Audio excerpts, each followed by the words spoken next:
దేవుడు పేరు పెట్టి పిలవడం లేదు, కానీ ఏ విధంగా పిలుస్తున్నాడు పిల్లడా? నరపుత్రుడా, నరపుత్రుడా అని పిలుస్తున్నాడు. ఇవి నరపుత్రుడా అన్న ఆ యొక్క పేరులో ఎవరి పేరు పెట్టుకోవాలి? ఇక్కడ మన పేరు పెట్టుకోవాలి. సో నరపుత్రుడా అని దేవుడు యేసుని పిలుస్తూ మొట్టమొదటిగా చెబుతున్న మాట డైరెక్ట్ గా మాట్లాడతానంటున్నాడా? ఏం చెప్తున్నాడు అక్కడ? నువ్వు చక్కగా నిలబడు. చక్కగా నిలబడంటే ఇలాగా అటెన్షన్ లో నిలబడమని అంటే అది కాదు. ప్రతి దానికి బైబిల్లో సింగిల్ అర్థం తీసుకోకూడదు, కానీ విడరా స్పిరిచువల్ అర్థం తీసుకోవాలి. సింగిల్ అర్థం అంటే చక్కగా నిలబడమంటే కూర్చొని చదవమని కాదు, నిలబడి చదవమని. బైబిల్లో చెప్తుంది కదా, నిలబడి చదవమన్నాడు దేవుడు. చక్కగా నిలబడమన్నాడు, కూర్చోమనలేదు, కొనుక్కోమనలేదు. బైబిల్లో చెప్తే నిలబడమన్నాం కాదన్నమాట.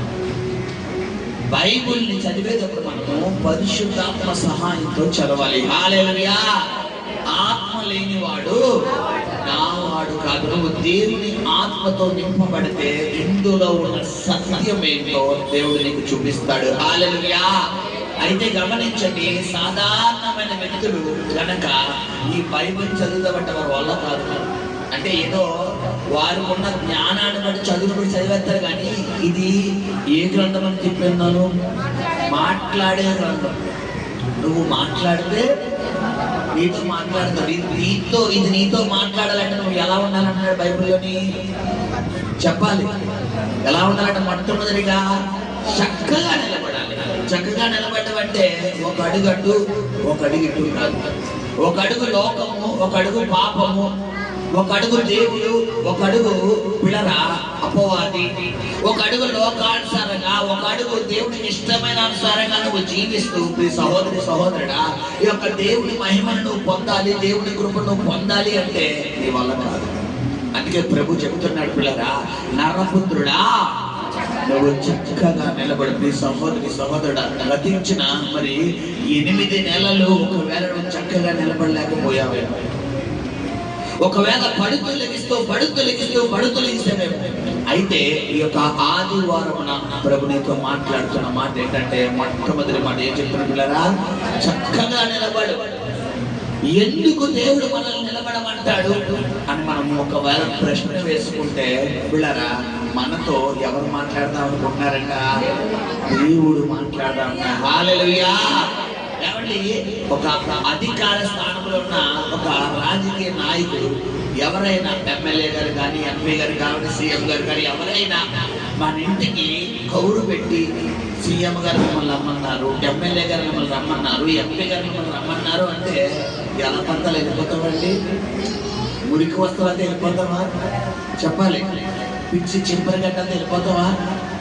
క్రాప్ వేసుకోకుండా వెళ్ళిపోతావా? పిల్లరా ఆడవాళ్ళు అయితే ఈ హెయిర్ దూకుండా వెళ్ళిపోతారా? చెప్పాలి. ఎలా వెళ్తాము? నీటిగా చక్కగా తయారయ్యి వాళ్ళ దగ్గరికి వెళ్ళి వాళ్ళ ఇంట్లో సోఫాలో కూర్చుని ఏదో రమ్మనంటే అంటావా? వాళ్ళ దగ్గరికి ఏం చేస్తావు? చెప్పాలి. వాళ్ళ దగ్గరికి ఏం చేస్తావు? సార్ పిలిచారంట, ఎమ్మెల్యే గారు పిలిచారంట, ఎంపీ గారు. ఇప్పుడు నువ్వు ఎమ్మెల్యే గారిని కలవాలి. నీకేం కావాలి? ఇప్పుడు ఆయన ఇప్పుడు నీకు ఎలా వెళ్ళిపోవచ్చు? డైరెక్టర్ గా వెళ్ళిపోవచ్చు. హల్లెలూయా! ఇక్కడ దేవుడు నీతో మాట్లాడతాడన్నాడా? నువ్వు దేవుడితో మాట్లాడతానంటున్నావా? మరి దేవుడు నీతో మాట్లాడతానని ఆయన డైరెక్ట్ గా చెప్తున్నప్పుడు నువ్వు ఎలా నిలబడాలంట? చక్కగా నిలబడాలి. హల్లెలూయా! ప్రార్థనలో చక్కగా నిలబడాలి, వాక్యంలో చక్కగా నిలబడాలి, పరిశుద్ధతలో చక్కగా నిలబడాలి, నీతిలో చక్కగా నిలబడాలి, యథార్థతలో చక్కగా నిలబడాలి, నీ ఉద్యోగంలో చక్కగా నిలబడాలి, నీ వ్యాపారంలో చక్కగా నిలబడాలి, నీ జీవనోపాధిలో చక్కగా నిలబడాలి. నీకు నచ్చినట్టుగా నిలబడకూడదు సంగమా. నీకు ఇష్టం వచ్చినట్టుగా నిలబడకూడదు సంగమా. నీ తలంపులకి అనుకూలమైనటువంటి విధంగా నిలబడకూడదు సంగమా. ఎవరికి ఇష్టమైన రీతిగా నిలబడాలంట? దేవుడికి ఇష్టమైన రీతిగా నిలబడాలి. హల్లెలూయా! హల్లెలూయా! మొట్టమొదటిగా చెప్తున్నాడు. రెండోది ఏం మాట్లాడుతున్నాడు? చక్కగా నిలబడు. ఆయన నాతో మాట్లాడినప్పుడు ఆత్మ నాలోనికి వచ్చి నాలోనికి వచ్చి నన్ను నిలవబెట్టెను. హల్లెలూయా.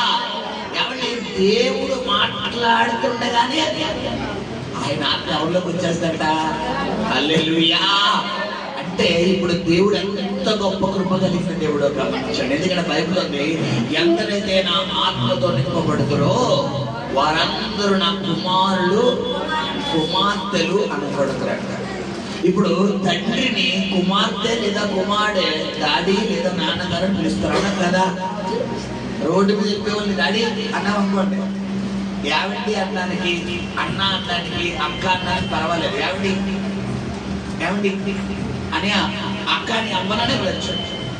కొంతమందికి వయసు మించిపోయి పెళ్ళిడికి వచ్చిన పిల్లల దగ్గరికి వెళ్ళి చిన్నపిల్లలు అక్క అన్నారు అనుకోండి, వాళ్ళకి అర్జెంట్గా ఏమొచ్చేది, 2 కిణజాలు కానీ 2 డైనింగ్లకి కానీ వచ్చేది. ఎందుకు ఏమనుకుంటా ఏమంటున్నారు, అయ్యో బాబాయ్ నా తల్లి ఇందుకు అక్కనా, నా బంగారు తల్లి నాకు అన్ని కలుగుతామ్మా, దానికి ఏం కావాలి, చాక్లెట్ కావాలా, డైనింగ్ కావాలా, చెప్పు చెప్పు చెప్పు, ఇంకోసారి పిల్లమ్మ అక్క అని పిలు. హల్లెలూయా. ఇక్కడ అక్క అని పడడానికి ఇష్టపడతారు, అన్నయ్య అని పడడానికి ఇష్టపడతారు, తమ్ముడు చెల్లి అని పడడానికి ఇష్టపడతారు. ఏ మాట పడితే ఆ మాట పడకూడదు మాట ఏది, ఆంటీ కాదమ్మా, డాడీ. డాడీ అన్న పదం మన కన్న తండ్రిని, మనల్ని భూలోకానికి పంపించిన తండ్రిని పిలవడానికి మాత్రమే వీళ్ళిద్దరి ఎలిజిబుల్. ఈ ప్రపంచంలో అర్హులైనటువంటి వ్యక్తులు ఎవరైనా ఉంటే మనల్ని కన్న తండ్రి, మనల్ని పరలోకం నుండి భూలోకానికి పంపిన తండ్రి. వీళ్ళిద్దరే తండ్రి అన్న మాటకు అర్థము. హల్లెలూయా. అయితే నన్ను చక్కగా నిలబెట్టు అని ఆయన మనల్ని నిలబెట్టినప్పుడు, మనం నిలబడినప్పుడు నాలోనికి అంటే ఆయనతో మాట్లాడాలని మనం ఆశపడినప్పుడు ఆయన ఆత్మ ఎవరిలోకి వస్తున్నట్ట, మనలోకి వస్తుంది. హల్లెలూయా. తర్వాత చదువుకున్నాము, పిల్లరా నాతో మాట్లాడిన వాణి స్వరమును వింటిని. ఎప్పుడు ఆయన స్వరమును వింటాం, చక్కగా నిలబడినప్పుడు ఒకటి. రెండోది ఆయన ఆత్మ నీలోకి వచ్చినప్పుడు. ఎప్పుడు పరిశుద్ధాత్మ నీలోకి వస్తుంది. నువ్వు లోకానుసారంగా జీవిస్తే వస్తుందా, నువ్వు దేవునికి ఆయాసకరంగా జీవిస్తే వస్తుందా, నువ్వు దేవునికి దుఃఖకరంగా జీవిస్తే వస్తుందా. సంసోను పిల్లరా మరి చిన్ననాటి నుండే తల్లి గర్భంలో నుండే న్యాయాధిపతుల గ్రంథంలో మనం చూసుకుంటే సంసోను చరిత్ర మనకు కనబడుతుంది. సంసోను కోసం దేవుడు చెప్తున్నాడు వారి యొక్క తల్లిదండ్రులు, నీకు గర్భాన పుట్టబోయే బిడ్డ దేవుడికు నాజీరు చేయబడిన వ్యక్తి, అతడు దేవుని కొరకు ప్రతిష్ఠించబడిన వ్యక్తి, అతడు ఇశ్రాయేలు ప్రజలను శత్రువుల చేతుల్లో నుండి బయటకు లాగే వ్యక్తి. కాబట్టి ఆ వ్యక్తికి మరి ద్రాక్షరసమైనను మద్యమైనను ఏది కూడా నువ్వు అలవాటు చేయకూడదు. రెండవది అతడి జుట్టు ఏం చేయకూడదంట, కత్తిరించకూడదు అని దేవుడు అతడి గర్భాన పడక తర్వాత వెంటనే తల్లిదండ్రులుగా మాట్లాడుతున్నాడు. ఏమంటే బిడ్డ పుట్టిన తర్వాత చెప్తారా, చెప్పకముందు చెప్తారా? పుట్టిన తర్వాత చెప్పాలి. ఎందుకంటే బాబో పుట్టిన తర్వాత. అయితే పుట్టక ముందే దేవుడు బయోడేటా మాట్లాడే దేవుడు, నీవు ఆరాధిస్తున్న దేవుడు. హల్లెలూయా. అందుకే ఇర్మియా గ్రంథంలో అంటున్నారా, ఇర్మియాని దేవుడు ఇశ్రాయేలు ప్రజల దగ్గరికి వెళ్ళి దేవుడు మాటలు చెప్పమంటే ఇర్మియా అయ్యా నేను బాలున్నయ్యా, నేను చిన్నవాడిని, నాకు 6 సంవత్సరాలు కలిగినటువంటి నేను వెళ్ళి ఇశ్రాయేలు ప్రజలకు చెబితే ఎల్లరా బాబు పిల్లడు ఈ మాటలు ఏంటంటారయ్యా అని అంటే దేవుడు ఏమన్నాడు, ఇర్మియా నువ్వు బాలుడు అనవద్దు, నీ తల్లి గర్భములో పెద్దగా రూపింపబడక మునిపే నేను నిన్ను ఎన్నుకుని ఉన్నాను, జనములకు ప్రవక్తగా ఏర్పరిచి ఉన్నాను. హల్లెలూయా.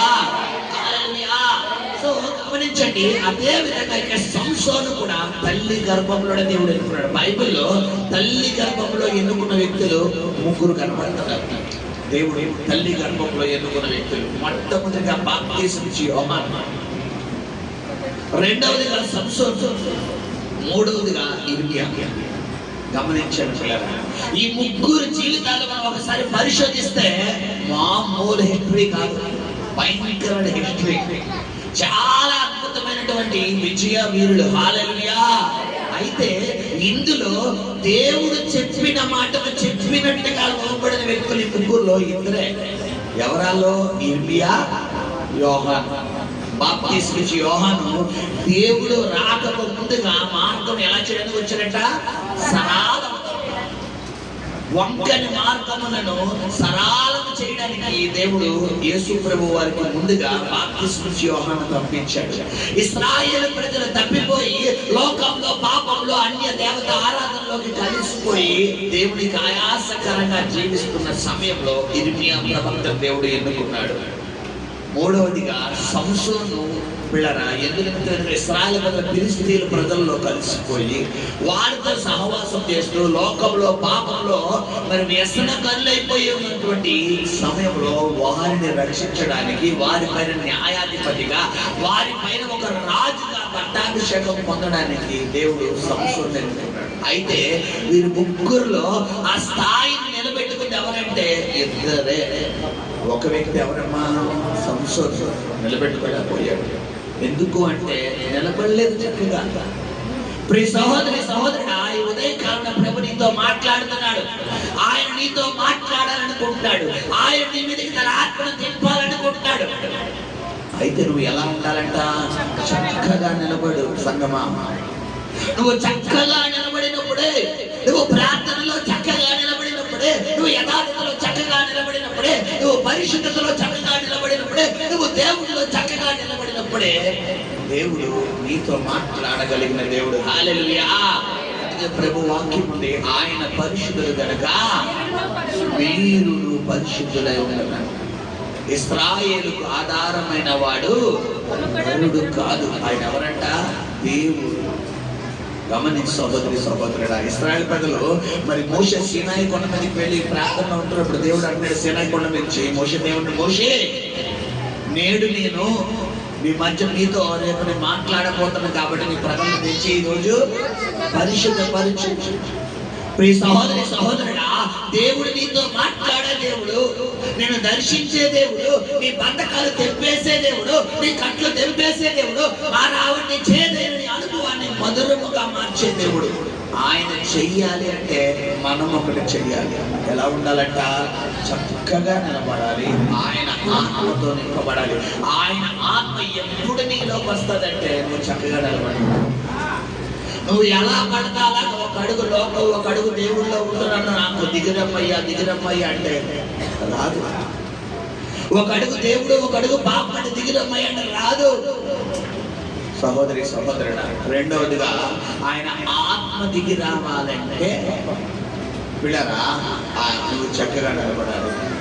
మరి ఆయన ఆత్మ నీలోకి వచ్చినప్పుడే నాతో మాట్లాడిన వాని యొక్క స్వరము వింటిని. కొరింథీయులకు రాసిన పత్రికలో ఉంది, దేవుని ఆత్మ దేవునికే తెలియను, మనుషుని ఆత్మ మనుషునికే తెలియను. లోకానుసారంగా పిల్లరా మరి లోకానుసారంగా జీవిస్తున్న వ్యక్తి దగ్గరికి వెళ్ళి దేవుడి విషయాలు చెప్తే వాళ్ళు ఎలా చూస్తారు? మనల్ని వెర్రివారిగా చూస్తారు. అందుకే దేవుడి శక్తి లోకానికి ఎవరంట? వెర్రితనం. నమ్మితే దేవుడి శక్తి, నమ్మకపోతే వెర్రితనం. మనం అంటాము పిల్లరా ఒక అనారోగ్యం వస్తే ప్రార్థన చేస్తే దేవుడు స్వస్థపరుస్తాడని, మనం తప్పకుండా స్వస్థత పొందుకుంటాం. వాళ్ళు అంటారు చిన్నదానికి ప్రార్థన ఎందుకు, హాస్పిటల్కి వెళ్ళి ఏం తెచ్చుకోండి తగ్గిపోతే ఏమన్నా తగ్గడం లేదా, మేము ప్రార్థన చేసుకుంటున్నామా, మేము డాక్టర్ చేసుకోవట్లేదా, మరి మాకేం తగ్గుతుంది అంటే ఇది వాళ్ళు నమ్మడం లేదు. వాళ్ళకి అది ఏంటది? విరిగితనం. ఇప్పుడు మనుష్యాత్మ మనిషికే తెలియదు, బట్ దేవుని ఆత్మ విషయాలు దేవునికే తెలియదు. హల్లెలూయా. నువ్వు దేవుని ఆత్మ కార్యాలను పొందుకోవాలి. దేవుడు మహిమ కలిగిన కార్యాలను నువ్వు చూడాలి. దేవుని కృపలో నువ్వు వర్ధిల్లాలి. నువ్వు అంచెలంచెలుగా విస్తరించాలంటే నీవు చెయ్యవలసిన పని ఏంటంటే సహోదరి సహోదరుడా, దేవుని ఆత్మతో నింపబడాలంట. హల్లెలూయా. బైబిల్లో దేవుని ఆత్మతో నింపబడిన ఒక వ్యక్తిని మీకు పరిచయం చేస్తాను. అపోస్తల కార్యాలు 2వ అధ్యాయంలో నాకు ఒక వ్యక్తి పరిచయం అవుతుంది. ఆయన పేరే పేతురు. ఈ పేతురు పిల్లరా మత్తయి సువార్త 27వ అధ్యాయంలో మరి 3 సార్లు బొంకినట్టుగా కనబడుతుంది. పిల్లరా మరి అనేక మార్లు యేసు ప్రభు వారితో ఉంటూ అనేక డౌట్లు, అనేక ప్రశ్నలు వేస్తున్నాడు యేసు ప్రభు వారిని. అనేక క్వశ్చన్స్ వేసే వ్యక్తిగా కనబడుతున్నాడు. యేసు ప్రభు వారిని శోధించే వ్యక్తిగా కనబడుతున్నాడు. ఒకానొక సమయంలో యేసు ప్రభు వారిని ఏ విధంగా అంటే, ఆయన నేను సిలువకు అప్పగించబడతాను, నేను మరణిస్తాను, 3వ దినం లెగుస్తాను, నేను మరి ఈ రాత్రి శత్రువులకు అప్పగించబోతున్నానంటే వెంటనే మధ్యలోకి పేతురు గారు వచ్చేసి ఏం చెప్తున్నారు? ప్రభువా నీకు ఆ మరణం దూరం అయిపోను గాక. ఎవరికి వ్యతిరేకంగా ప్రవచన చేస్తున్నారు? దేవుడికే. వెంటనే యేసు ప్రభు వారు అబ్బా శబాష్ నా పేతురు అంటున్నారా? సాతానా నా వెనకకు పోమన్నాడు. ఆయనకు తెలుసు ఆత్మ వివేచన. గమనించండి, కొన్ని సమయాల్లో మన పతనాన్ని చూద్దామనుకునే వాళ్ళే మనల్ని ముందుండి శబాష్ మనల్ని పొగుడుతారు. గమనించి సహోదరి సహోదరుడు అందరు మాటలు నమ్మేది. కొంతమంది అందరిని నమ్మేస్తారు గుడ్డిగా, అందరిని నమ్మేసి అట్లే పడిపోతారు. నీ మేలు కోరేది ఎవరో, నీ కీడు కోరేది ఎవరో అబ్జర్వ్ చేసి గమనించి. ఎందుకంటే కొంతమంది పిల్లరా ఎలా ఉంటారంటే పాము వలె విషంగా ఉంటారు, పావురు వలె నిష్కలంగా ఉంటారు. కానీ బైబిల్ చెప్తుంది పాము వలె యుక్తిగా ఉండాలంట, పావురు వలె నిష్కలంగా. అంటే నీలో ఏ కల్మషం ఉండకూడదు, ఏ ద్వేషం ఉండకూడదు. కొంతమంది హృదయంలో సర్పము లాంటి పగలుంచుకుంటారు. సర్పం లాంటి పగలంటే ప్రాచుపం, నాగుపాము. పాముల్లో చాలా పాములు ఉంటాయి. అయితే ఏ పాము డేంజరు? నాగుపాము. ఈ నాగుపాములో ఉన్న ప్రత్యేకత ఏంటో తెలుసా? ఒకవేళ దానికి సంబంధించిన ఎవరైనా చంపితే వాళ్ళని చంపే వరకు ఇదేం చేయదు, నిద్రపోదు. దాని గస అలాంటిది. కొంతమందిలో సర్పపాత్మలు ఉంటాయి.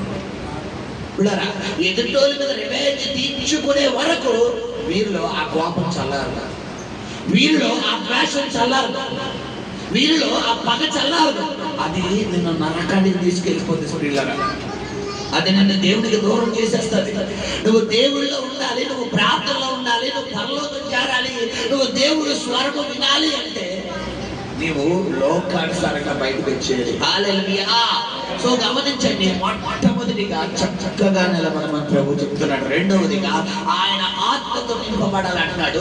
మూడవదిగా ఆయన ఆత్మ నాలోనికి వచ్చిన తరువాత ఆయన స్వరం నేను విన్నాను. దేవుడు నిన్ను ఆశీర్వదించాలన్నా, దేవుడు నిన్ను దీవించాలన్నా, దేవుడు నీ ధననిధులను నింపాలన్నా, దేవుడు నిన్ను అంచెలంచెలుగా ఎత్తైన స్థానంలో తీసుకువెళ్ళాలన్నా, దేవుడు నీకు సమృద్ధినివ్వాలన్నా, దేవుడు నీ దుఃఖ దినాన్ని సమాప్తం చెయ్యాలన్నా, దేవుడు నిన్ను స్వస్థపరచాలన్నా, నీకు ఆరోగ్యం ఇవ్వాలన్నా, నీవు చెయ్యవలసిన పని ఒకటి ఏంటంటే పిల్లరాలి, నీవు దేవుని ఆత్మతో నింపబడాలి. దేవుని ఆత్మతో నింపబడటం అనేది సాధారణమైన విషయం కాదు. ఈ పేతురు మరి ఇటువంటి లక్షణాలు కలిగిన వ్యక్తి. అయితే అపోస్తల కార్యాలు 2వ అధ్యాయంలో యేసు ప్రభువారు ఇచ్చిన వాగ్దానం కొరకు మేడ మీద గదిలో కనిపెడుతున్నప్పుడు ఏం జరిగిందని పిల్లరా? పరిశుద్ధాత్మతో అకస్మాత్తుగా ఆ గది అంతా ఏమైపోయిందంట?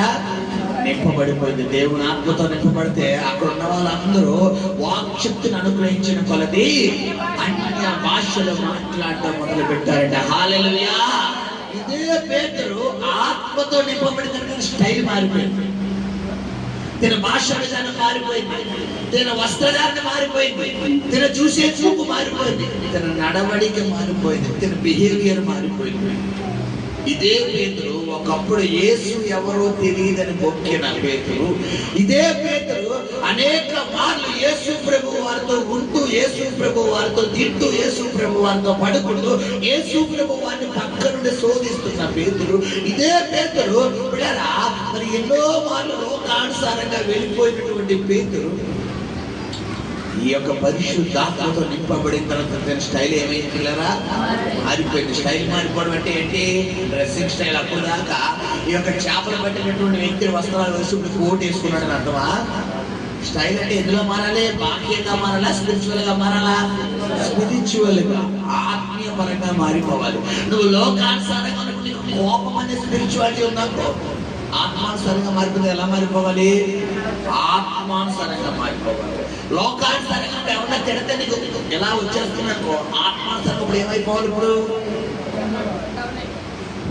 ఎలా అయిపోవాలి? కొట్టినా తిట్టినా ఏమన్నా పట్టింది నీళ్ళు ఏం రాకూడదు, ఇంకా లోపల రాకూడదు. ఇది ఆత్మీయత. ఎదుటి వాళ్ళు గమనించాలి, నీలో ఏదో చేంజ్ గమనిస్తున్నాను, నీలో ఏదో చేంజ్ గమనిస్తున్నారు. పేతులు అదే అంటున్నారు అపోస్తల కార్యాలను మనం చూస్తే, వీరు విద్య లేని పామరులు కదా, వీరికి విద్య రాదు కదా, వీరికి చదువు రాదు కదా, వీరికి ఎంతటి పాండిత్యం ఎలా వచ్చింది, ఎలా చెప్పగలుగుతున్నారు? ధర్మశాస్త్ర గ్రంథాన్ని ఎలా చెప్పగలుగుతున్నారు? ఈ యొక్క వాక్యాన్ని ఎలా చెప్పగలుగుతున్నారు? వీరు నిలబడి ఎలా వస్తుంది? నిత్యముగా వీరితో పాటు యేసు ఉన్నాడు అని చెప్పగలుగుతున్నారు. హల్లెలూయా! ఎప్పుడు నీ శత్రువుడు నేను చెప్పగలరో తెలుసా? ఎప్పుడు నేను నీ పత్రాన్ని చూసేవారు నీ గురించి చెప్పగలరో తెలుసా? ఎప్పుడు నీ మీద వ్యతిరేకంగా గుమ్ముకూడిన వారు నువ్వు నాశనం అయిపోతే చూద్దాం అనుకున్న వారు నీ విజయం గురించి మాట్లాడుకోగలరో తెలుసా? నీలోకి దేవుని ఆత్మ వచ్చినప్పుడే. హల్లెలూయా! దేవుని ఆత్మ నీలోకి రావాలి అంటే నీవు చెయ్యాల్సినవి 3 చెయ్యాలి. 1, చక్కగా నిలబడాలి. చక్కగా నిలబడాలి. ఎటు లోకంలోకి వెళ్ళిపోకూడదు. అందుకే బాప్తిసం ఇచ్చినప్పుడు 3 ప్రశ్నలు వేస్తాం మేము. యేసు ప్రభు వారు ఈ లోకానికి వచ్చాడని నువ్వు నమ్ముచున్నావా? యేసు ప్రభు వారు నీ కొరకు మరణించాడని నువ్వు నమ్ముచున్నావా? ఆయన నీ కొరకు తిరిగి లేపబడి 2వ రాకడలో ఆయన మహిమ దేహంతో రాబోతున్నాడని నువ్వు నమ్ముచున్నావా అని అడుగుతావు. ఈ 3 మాటలకు బాప్తిసం తీసుకునే వ్యక్తి ఏమైనా సమాధానం చెప్పాలంటే నమ్ముచున్నాము, నమ్ముచున్నాము, నమ్ముచున్నాము అని చెప్పాలి. ఎప్పుడైతే నమ్ముచున్నామన్నారో తండ్రి, కుమార, పరిశుద్ధాత్మ నామంలో ఈ వ్యక్తికి ఇప్పుడే నేను బాప్తిసం ఇస్తున్నాను తండ్రి, ఈ వ్యక్తిని జీవ గ్రంథంలో ఈ వ్యక్తి పేరును రాయి నాయన అని ప్రార్థన చేసి నీటిలో ఉంచి తేల్చు. అంటే ఏంటి అర్థం? నీటిలో ఉంచి తేల్చడం ఏంటి? తలస్నానం చేయించడమా? అదే బాప్తిసం. అదే నీటిలో ముంచడం అంటే ఏంటి? పాత జీవితంలో చంపేయడమే కాక నీటిలో ముంచి ఈ వ్యక్తిని ఇప్పుడు అభిషేక్ కింద లేపుతున్నాను, ఈ వ్యక్తిని ఇప్పుడు డానియల్ కింద లేపుతున్నాను, ఈ వ్యక్తిని ఇప్పుడు పౌలు కింద లేపుతున్నాను, ఈ వ్యక్తిని ఇప్పుడు స్టెఫెన్ కింద లేపుతున్నాను, ఈ వ్యక్తిని ఇప్పుడు స్టీఫెన్ కింద లేపుతున్నాను అని అర్థం. ఇప్పుడు అభిషేక్ కింద లేపుతున్నానంటే శ్రీనివాస్ ఏమైపోయినట్లు? చచ్చిపోయినట్లు. నీటిలోనే మునిగిపోయి కొట్టుపోయాడు శ్రీనివాస్ వరదలో. ఎవరు బయటకు వచ్చారు? అభిషేక్ వచ్చాడు. అభిషేక్ అంటే ఇప్పుడు అభిషేక్ ఎవరి సొత్తు? దేవుడి సొత్తు. దేవుడి చేతిలోకి వెళ్ళిపోయింది రిమోట్. ఇప్పుడు దేవుడు ఏది నొక్కితే అభిషేకం చేస్తాడు. ఇప్పుడు శ్రీనివాస్ ఇంకా లోపల ఉన్నాడంటే అర్థం ఏంటి? నమ్ముచున్నాను, నమ్ముచున్నాను, నమ్ముచున్నాను అని నేను అన్నాను కదా. నేను ఇది ఎక్కడి నుంచి చెప్పానమాట? పెదాలతో, హార్ట్ నుంచి రాలేదు. నీలోంచి ఆత్మలోంచి ఎప్పుడైతే వస్తుందో అప్పుడే దేవుని ఆత్మ నీలోనికి దిగి వస్తుంది. హల్లెలూయా! గమనించు సంగమా, చక్కగా నిలబడాలంట. రెండవదిగా ఆయన ఆత్మ నాలోనికి వచ్చినప్పుడు మాట్లాడిన వాడి స్వరము నేను వింటిని అన్నాడు. సో ఈ 3 మాటల తర్వాత ఏం జరిగి చదివిన తర్వాత ఆయన నాతో ఇట్లా నేను ఏం చెప్తున్నాడు? నరపుత్రుడా, నా మీద తిరుగుబాటు చేసిన జనుల యొద్దకు ఇశ్రాయేలీయుల యొద్దకును నిన్ను పంపుచున్నాను. హల్లెలూయా! ఏమంటే దేవుడు ఆయన మాట వినే వారి దగ్గరికి పంపిస్తున్నాడా? మాటకి తిరుగుబాటు చేసేవారి దగ్గరికి పంపిస్తున్నాడా? ఇప్పుడు ఈ యొక్క నరపుత్రుడు అన్న ప్లేస్ లో ఎవరి పేరు పెట్టుకోమన్నాను? ఎవరైతే చదువుతున్నారో వారి పేరు. ఇప్పుడు నీవు చెబితే సువార్త చెప్పడానికి వెళ్ళినప్పుడు మరి దేవుడు ఈ వాక్యాన్ని మనం పరిగణతో తీసుకుంటే నీవు దేవుడి మాటకు వినేవారి దగ్గరికి వెళ్ళాలా, కఠినంగా ఉండేవారి దగ్గరికి వెళ్ళాలా? మరి మనం ఏ దగ్గరికి వెళ్తాం? ఒక మాట చెప్తాం, వెనగానే వచ్చేస్తా ఉన్నాం అనుకోండి, వెంటనే వాళ్ళ బండికి తీసుకొచ్చేస్తాం, లేదా చేపట్టికి తీసుకొచ్చేస్తాం. మీరు అలానే మేము రావు, మా ఖాళీలో మాకు అమ్మాను కూర్చుంటారు, మాకు అది పని పడలేదు అన్నారు అనుకో, సర్లేరు మానే వద్ద వద్దాం అనుకున్నాను, లేకపోతే మానే నాకేమన్నా కలిసి వస్తుందా అని వస్తే నువ్వు అంతా నాకు అన్న లోకం తిరుగుతుందా, నిన్నే పరలోక రాజ్యం చేరదాం, లోకానికి ఎందుకు వెళ్ళిపోతావు, నరకానికి ఎందుకు వెళ్ళిపోతున్నావు అని చెప్పి నువ్వు మంచిగా ఉంటావు, నీకు అప్పులు తీరుతా, నీ రోగం తగ్గుతుంది, నీ సమస్య తీరుతుంది, నీ భర్త మారుతా, నీ భార్య మారుతా, నీ బిడ్డలు మారుతా, నీ పరిస్థితి మారుతా అని చెప్పాం. రాకపోతే మానే, రాకపోతే మానే, పోతే పోతావు అంటాం. దేవుడు అలా అనుకుంటున్నాడా? ఏం చెప్తాడు? నరపుత్రుడా, నా మీద తిరుగుబాటు చేయు ప్రజల యొద్దకే నిన్ను పంపుచున్నాను. వారును వారి పితరులను నేటి వరకును నా మీద తిరుగుబాటు చేసి ఉన్నారు. వారు సిగ్గుమాలిన వారును కఠిన హృదయులనై హల్లెలూయా. అంటే దేవుడు చెప్తున్నాడా, నరపుత్రుడు చెప్తున్నాడు? అక్కడ దేవుడు సిగ్గులేదు. వాళ్ళు విడిచిపెట్టిన ఆ ఒక్క వాంతు నాదులు చెబితేనే మనకు వింటారు. ఒక్క ఏం చేయాలి తెలుసా? వాంతు చేసుకుని అదే మనం చెబితేనే లోపల దేవా ఒక్క స్వభావం. అంటే వాళ్ళ స్వభావం అలాగే ఉంది, కానీ నువ్వేం చేయాలి? దగ్గరికి చెప్పు. వాళ్ళు రెండు నేను రానురా బాబు నువ్వు వెళ్ళిపో అంటారు, కానీ రారా బాబు నువ్వు రాకపోతే ఆయన నన్ను వదలడు, నువ్వు రాకపోతే ఆయన నన్ను వదలడు, ప్రార్థనలోకి వెళ్ళి కూర్చుంటాడు. వెళ్ళి చెప్పావా అంటాడు. నేనేమో కోపం వచ్చేసి నేను గొడవెట్టుకుని వచ్చేసాను అనుకో, నాతో ఆయన మాట్లాడు. ఆయన నాతో మాట్లాడాలంటే నేనేం చేయాలి? నీకు చెప్పాలి. నువ్వేమో రానంటావు, రారా బాబు నీకు వెళ్ళ, నీకు అడ్డం పట్టుకుని బతిమాలతా, నీ కాలు పట్టుకుని రారా బాబు అని ఎవరిని బతిమలాడాలంట? వాళ్ళని బతిమలాడాలి. ఇప్పుడు వాళ్ళు వస్తే నీకు ఏమన్నా లక్షలు పడతాడైనా కొడబడతాడా? నీ ఎన్నోళ్ళు ఏమన్నా ఎత్తాడా? ఏం చేస్తాడు? నీతో మాట్లాడతాడు. హల్లెలూయా. అన్ని డబ్బుతో క్యాలిక్యులేట్ చేయకూడదు. కొన్ని డబ్బుతో క్యాలిక్యులేట్ చేయలేసినవి కూడా ఉన్నాయి. సమాధానం డబ్బుతో వస్తుందా? నెమ్మది డబ్బుతో వస్తుందా? ఆరోగ్యం డబ్బుతో వస్తుందా? మనశ్శాంతి డబ్బుతో వస్తుందా? ఇవి టన్నులు ఎవరి దగ్గర ఉన్నాయి? దేవుడి దగ్గర ఉన్నాయి. హల్లెలూయా. అందుకే బైబిల్ ఉంది, ఆయన మీద ఆధారపడే వారిని ఆయనకి ఆయన పూర్ణ శాంతి గలవారుగా చేస్తారంట. పూర్ణ శాంతి అంటే ఏంటమ్మా? పూర్ణం శాంత. పూర్ణ శాంతి అంటే ఏంటి? నీ జీవితాంతం నీ సమాధానం. ఇలాంటి లైఫ్ కావాలని గట్టిగా చెప్పండి. లేదు మాస్టర్ గారు, ఒకరోజు శాంతి, ఒకరోజు అశాంతి, ఒకరోజు సంతోషం, ఒకరోజు గొడవలు కావాలని గట్టిగా చెప్పండి. హల్లెలూయా. కాబట్టి సంగమా నువ్వేం చేయాలంట?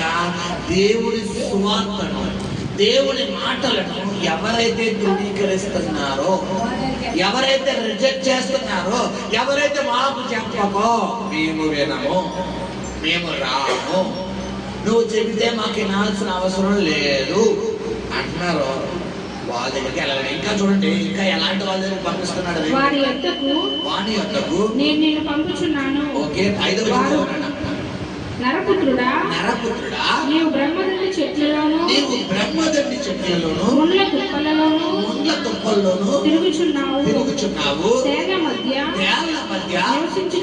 నివసించుచున్నావు. అయినను ఆ జనులకు భయపడకుము, వారి మాటలకు భయపడకుము. హల్లెలూయా. బ్రహ్మదండి చెట్లు అంటే ఎంతమంది తెలుసమ్మా? విన్నారా? పేరు చూసారా? బ్రహ్మదండి చెట్టు తెలుసా మీకు? చెబితే అంటారు. చూడండి, మన కలబంద ఉంటది కదా, కలబంద తెలుసామా? కలబంద తెలిసిన చెట్లు పైకి ఎత్తండి. కలబంద తెలుసు. కలబంద చెట్టులాగే పిల్లరా ఆ చెట్టు ఉంటుంది, కాకపోతే కలబంద అటు ఇటు వస్తుంది. ఇది బ్రహ్మదండి ఎలా ఉంటుంది? స్ట్రైట్ గా ఉంటే చుట్టూ ఏముంటాయి? ముందు కనీసం ఎక్కడైనా పట్టుకుంటే మన వల్ల అవుతుందా? మనం దాన్ని కటింగ్ పేరుతోనో, దేనితోనో, కర్రతోనో, ముళ్ళతోనో పట్టుకోవాలి. దాన్ని ఎరగొట్టాలంటే దాన్ని దేనితో ముట్టుకోకూడదు. ఇప్పుడు దేవుడు ఈ యొక్క నరపుత్రుడిని, హెస్కేల్ని ఎవరి దగ్గర పంపిస్తానంట? బ్రహ్మదండి చెట్లు స్వభావం. అంటే వాళ్ళకి మేలు చేద్దామని వెళ్ళినా కూడా మనకేమవుతుంది? కీడు. బ్రహ్మదండి చెట్టు ఏదో పురుగు పట్టేసింది, ఆ పురుగు దాన్ని నాశనం చేసేస్తుంది కదా అని చెప్పి మనం ఆ పురుగు తెద్దాం కదని చెప్పి బ్రహ్మదండి చెట్టు పట్టుకునే లోపల అది ఎవరు పుచ్చుకోవడం ముందు? మనము మంచి చేద్దామా చెడు చేద్దామా దానికి? ఆ పురుగు ఉండడం వల్ల ఆ చెట్టు ఏమైపోద్ది? పాడైపోద్ది. ఆ పురుగు తినేస్తుంది. ఆ పురుగు తినేస్తుంది కదా అని చెప్పి మనం దానికి మేలు చేద్దాం కదా అని చెప్పి చేత్తో ఇలా పట్టుకునే లోపల ఆ పురుగు ఏం చేస్తుంది మనకి? క్షమించి ఆ చెట్టు ఏం చేస్తుంది?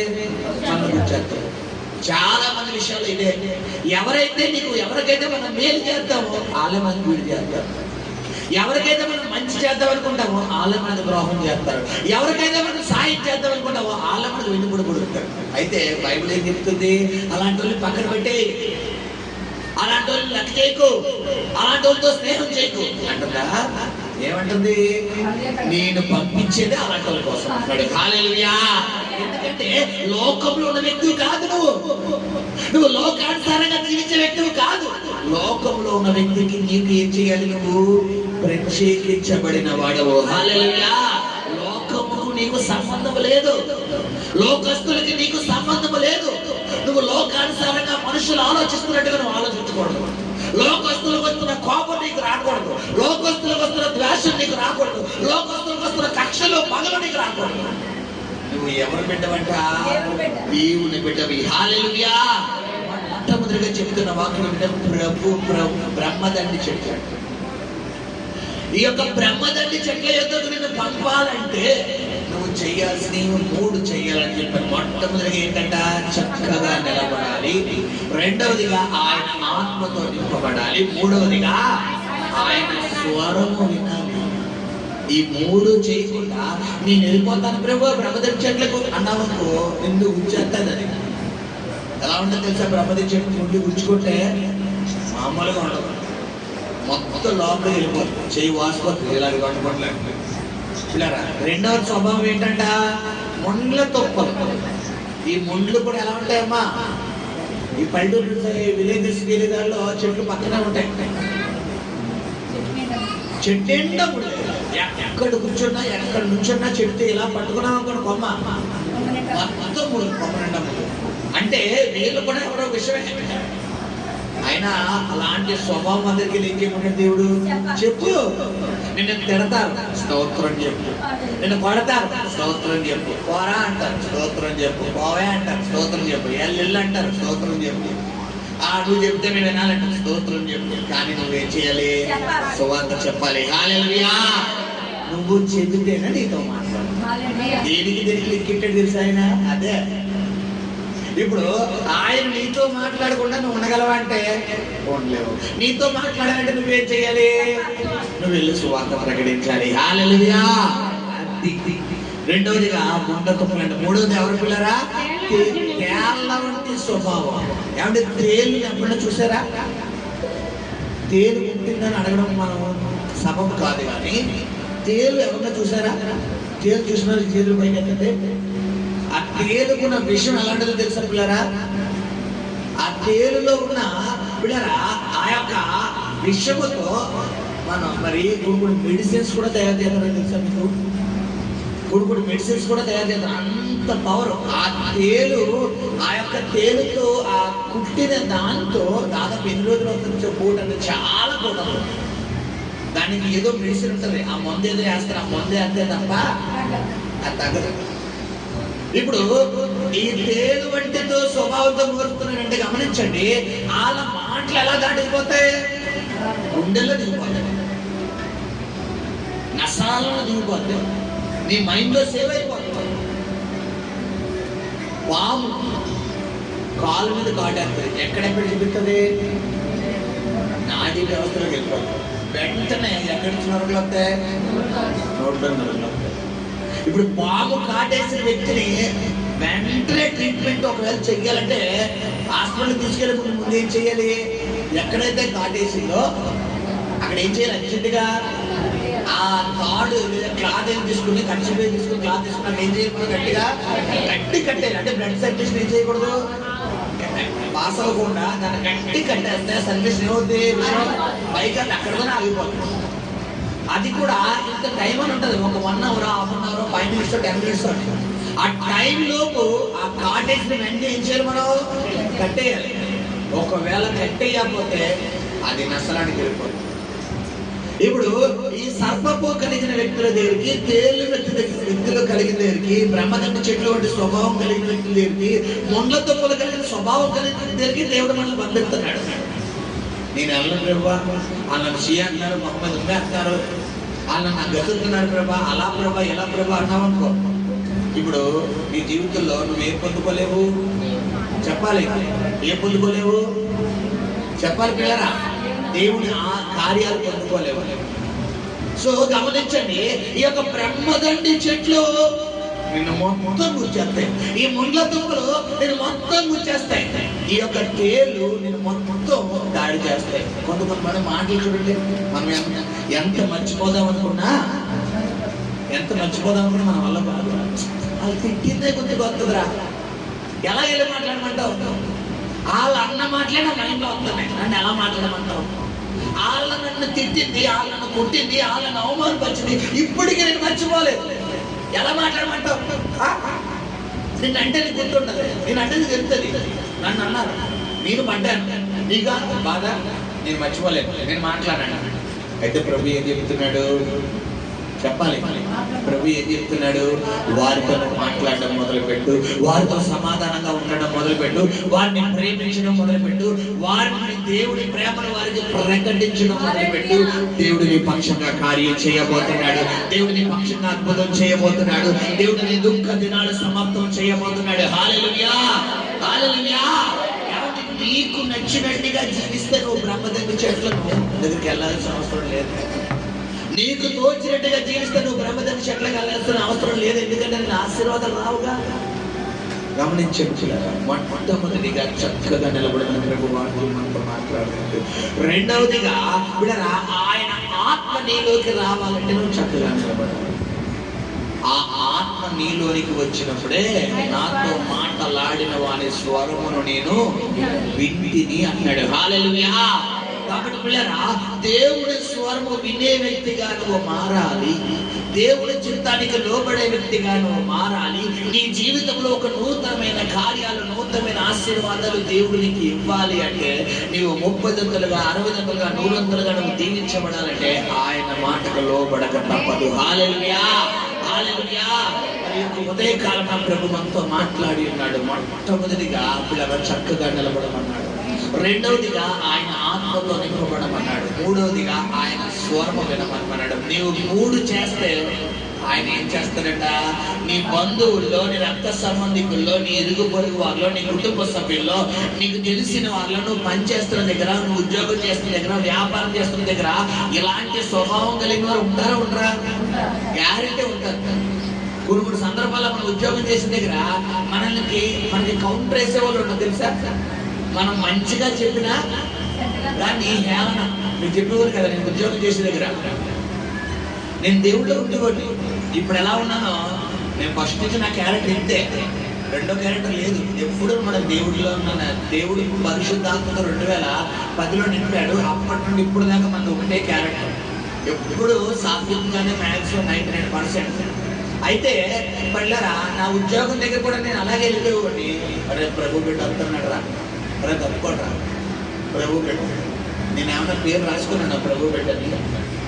వాళ్ళు బూతులు మాట్లాడుతున్నా నువ్వు పక్క నుంచి వచ్చేసేవాడు, వాళ్ళు ఆడపిల్లల కోసం మాట్లాడితే పక్క నుంచి వచ్చేసేవాడు, వాళ్ళు అశ్లీలంగా మాట్లాడుతుంటే పక్క నుంచి వచ్చేసేవాడు, వాళ్ళు దేవుడి కొరకు ఏమంటారు ఆయాసకరంగా మాట్లాడుతుంటే పక్క నుంచి వచ్చేసేవాడు.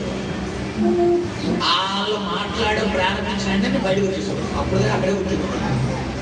ఇప్పుడు నువ్వు లోకంలోకి వెళ్ళిపోవాలా, లోకంతో సెపరేట్ అయిపోవాలా? మనం ఏం చేద్దాం, వాళ్ళు కౌంటర్ వేస్తే మనం 2 వేద్దాం. వాళ్ళు స్టోరీ చెప్పారనుకోండి, అవునవునండి ఇది కూడా ఈ స్టోరీయే అంటే దానికి 2 డౌన్లు వేస్తాం. అందుకే నీ జీవితంలో ఆశీర్వాదం. అయితే గమనించు, నేను అలా బయటకు రాగానే వాడు వెళ్ళిపోతానంటే నువ్వు స్టార్ట్ చేసావు కదా, అందుకని నచ్చు అలాగే వెళ్ళిపోతాను. తిట్టుకోవడం నాకేంటి, వాళ్ళు ఏమన్నా అనుకోండి. నువ్వు దేవుడిలో ఉన్నావని జనులను ఏం చేయాలి, గుర్తించాలి. హల్లెలూయా. నువ్వు ప్రత్యేకమైన వ్యక్తివి, లోకానికి నీకు సంబంధం లేదు, లోక క్రియలకు నీకు సంబంధం లేదు, లోకాశలకు నీకు సంబంధం లేదు. అందుకే యేసు ప్రభు వారు దేవుడు లోకం ఎంతగో ప్రేమించను, ఆయన లోకాన్ని ప్రేమించాడు కానీ లోక క్రియలను ప్రేమించలేదు. లోకాన్ని ప్రేమించు, అన్నిని ప్రేమించాలి, మన తోటి రక్త సంబంధాలను ప్రేమించాలి, మన బంధువులు ప్రేమించాలి. మనం కాకపోతే ఎవరు చెప్తామో సువార్త. మన వాళ్ళు ప్రేమించాలి, వాళ్ళని ద్వేషించకూడదు, వాళ్ళతో స్నేహం చెయ్యాలి, వాళ్ళతో మనం సంప్రదించాలి, వాళ్ళతో మాట్లాడాలి, ముచ్చట్లు పెట్టుకోవాలి, అన్ని బాగుండాలి. కానీ వాళ్ళ క్రియల్లోకి మాత్రం వెళ్ళకూడదు.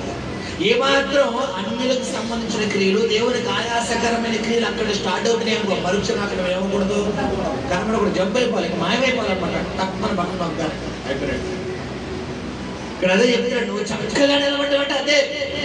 లేదండి వెళ్ళానండి తప్పదు కదా, ఉండాలండి తప్పదు కదా, ఇంట్లో వాళ్ళే తప్పదు కదా, నా రక్త సంబంధం తప్పదు కదా అంటే ఈయన కూడా తప్పదు అంటాడు. ఏంటి పల్లవక రాజ్యం నువ్వు రావడం తప్పదు కదా, సరే నరకానికి వెళ్ళడం నువ్వు తప్పదు కదా, శాపాలు పొందుకోవడం నువ్వు ఏంటండి మాస్టర్ గారు చిన్న పని చేసినందుకు తప్పదంటే ఎలాగంటే అంటే ఆ యొక్క పెండ్లి కుమారుని ఎదుర్కోవడానికి ఎంతమంది వచ్చారమ్మా కన్యకులు? 10 మంది. 10 మంది ప్రారంభం నుంచి ఉన్నారా, ముగింపు నుంచి ఉన్నారా? ప్రారంభం నుంచి ఉన్నారు. కానీ పెండ్లి కుమారుడు వచ్చే టైం మాత్రం ఎంతమంది లేరు? 5 లేరు. ఈ 5 సిద్ధుల్లో ఏం లేదంట, నోటు లేదు. నీలో ఎప్పుడు నీ జ్యోతి మండుతూ ఉండాలి, ఎప్పుడు నీలో మంట మండుతూ ఉండాలి. నీకు నచ్చినప్పుడు జ్యోతి వెలిగించి, నీకు నచ్చిన జ్యోతి అనిపిస్తామనుకో, ఆయన ఎప్పుడొస్తారు తెలుసా? దొంగ వచ్చినట్టుగా వస్తారంట. దొంగ ఏమన్నా పూజ చేస్తాడమ్మా, హలో ఏమండి ఈరోజు మీ ఇంటికి వస్తున్నానండి, రెడీగా వచ్చాడు, తల్లు తీసి కూర్చోండి అంటాడా? తాళాలు తీసి కూర్చోండి, మీ ఇంటికి వస్తాడు. ఆ బంగారు తాళాలు, బియ్యం బిల్వ తాళాలు, ఆ లాకర తాళాలు రెడీగా పెట్టుకోండి, వస్తున్నాను అంటాడా? జాగ్రత్తగా నువ్వు ఎప్పుడైతే ఊరంతావో అప్పుడే గమనిస్తాడు. తప్పేలు నువ్వు అలా వెళ్ళిపోగానే ఇలా వచ్చేసి మొత్తం కార్యక్రమాలను ముగించేసుకుని మళ్ళీ వెళ్ళిపోతాడు. మన రీసెంట్గా ఎవరిలో దొంగతనం జరిగిందంట. చూడండి ఎంత విచిత్రమైన దొంగలు వచ్చారంటే ఒక్కోటి వేసుకుని ఉన్నారంట. అంటే వీళ్ళు ఎన్నో వెళ్ళారు మరి, ఒక్కోటి వేసి ఉల్లిపాయలు వేసుకుని ఆడ మరి వచ్చిన దొంగ తిండిపోదాం అనుకుంటాడు. ఆ ఇంట్లో పోను బంగారం అన్ని దొబ్బేసాడు, ఆ డబ్బులు అన్ని దొబ్బేసి వంటగదిలోకి వెళ్ళి ఉల్లిపాయలు ఏం తీసుకుని మరి పొక్కడి వేసుకుని పొక్కడి తిని ఆ ఉల్లిపాయలు అన్ని మొత్తం చెనకుండా డబ్బులు అక్కడ వదిలేసి శుభ్రంగా తిని వెళ్ళిపోయాడు.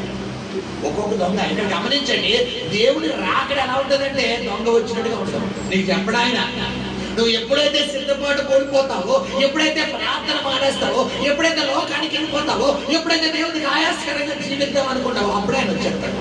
అప్పుడు ఇప్పుడు దాకా చేసిందంటే ఏముంది, మొత్తం గమనించి సంగమా.